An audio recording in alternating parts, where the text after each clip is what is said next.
Good morning! Welcome po sa aking YouTube channel. Today, nandito po ako sa aming garden at katatapos ko lang mag-harvest ng kamote tops. May konti kasi kami ditong taniman ng kamote. I was thinking I'm going to cook munggo with patola, with kamote tops. At maybe lalagyan ko din ng kapayas or ng papaya. So I just finished harvesting kamote tops. Kamote po kasi is a very good source of iron.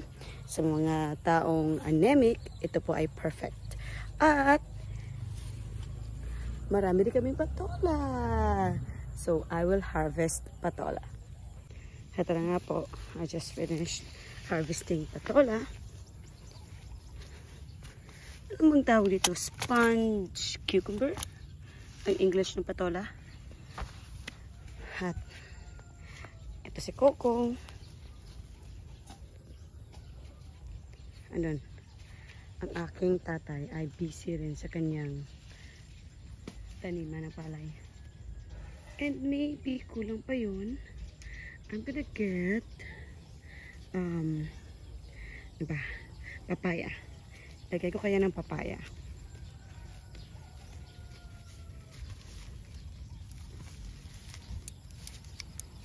Para perfect na.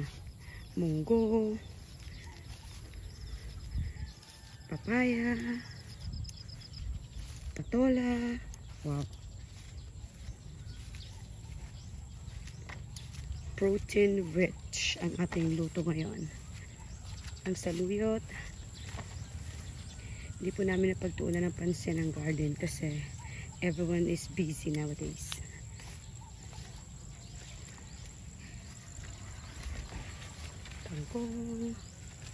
Okay. So, dinami-dami po ng aming tanim na papaya. Ito lang ang natira. Papayas. Ito kaya. Okay na to. Isa lang.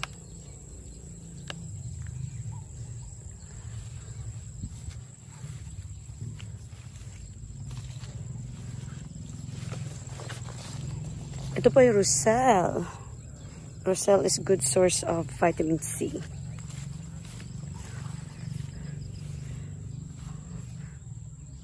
Ay, kawawa naman yung palay.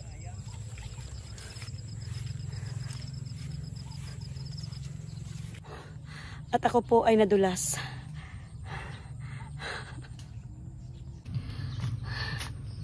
I think sasarap po ang luto ko kasi ako ay nadulas.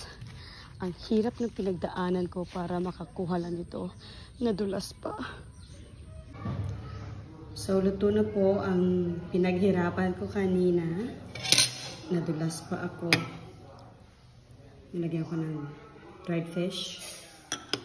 Delicious. At ito yung mga tira-tirang itlog, sinangag na itlog at kanin with sweet and spicy bagoong na produkto po namin. Kain po tayo. Sarap po ng pagkain kapag ito ay pinaghirapan. Especially on my part, nadulas pa ako. So, sige lang. Bubusugin ko ang aking sarili ngayon. And please, subscribe to my channel. Salamat po.